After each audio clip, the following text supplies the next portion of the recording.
This channel does not promote any violent, harmful, or illegal activities. All content provided by this channel is meant for an educational purpose only. দেখুন বাংলায় রাজনৈতিক হিংসাটা নতুন নয়, যেখানে সেখানে যখন তখন হয়, রাজনৈতিক কারণে হয়ে থাকে। একটা জায়গায় লোক ভেসে যাচ্ছে, সরকারের কোনো সহযোগিতা নেই, ত্রাণ দিতে গেছেন, তাদের সঙ্গে দেখা করতে গেছেন এমএলএ এমপিরা, তাদের সুরক্ষা নেই। আর কারা করছে? বাংলাদেশ থেকে আগত অনুপ্রবেশকারী আর রোহিঙ্গা মুসলমানরা, তারা অ্যাটাক করছে।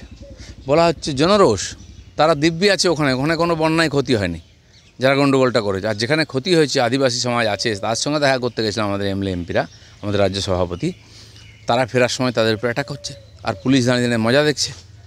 এই যেটা আমরা বারবার বলছি, পশ্চিম বাংলাদেশ বানাবার চক্রান্ত চলছে, এই জায়গায় জায়গায় পশ্চিম বাংলাদেশ হয়ে গেছে, ওখান থেকে ঢুকছে, তাদেরকে কলোনি বানিয়ে দেওয়া হচ্ছে, তাদেরকে ভোটার করা হচ্ছে।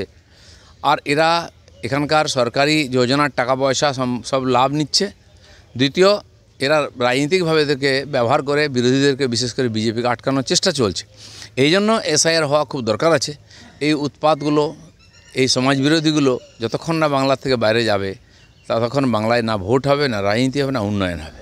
যে লোকগুলো করেছে তো ধরা হোক না, বোঝা যাবে কে আক্রমণ করেছে। মমতা ব্যানার্জি একদিকে রাজনীতি করেন, আরেকদিকে বলেন রাজনীতি করতে নেই। আপনি কি করছেন? রাজনীতি তো করেন। কনভয় নিয়ে যাক, কিছু করুক, কার বাপের কি যায় আসে? আমি কারোর সঙ্গে দেখা করতে যাব কিভাবে, যেটা আমি ঠিক করব।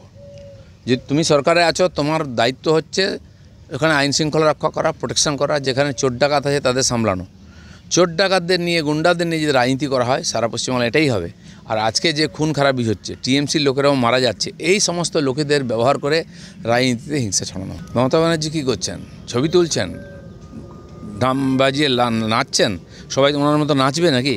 আমরা নাচিনি, আনন্দ করিনি। আমরা গেছি যারা পীড়িত তাদের সঙ্গে দেখা করতে, তাদেরকে চিড়ে মুড়ি কাপড় চোপড় দিতে গেছে। ওনারা কি করতে গেছেন?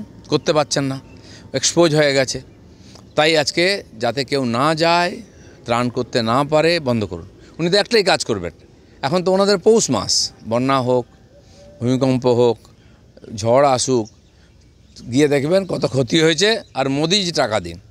কামানোর ব্যবস্থা হয়ে গেছে। পুজোর আগে হয়নি, পুজোর পরে কামানো হবে।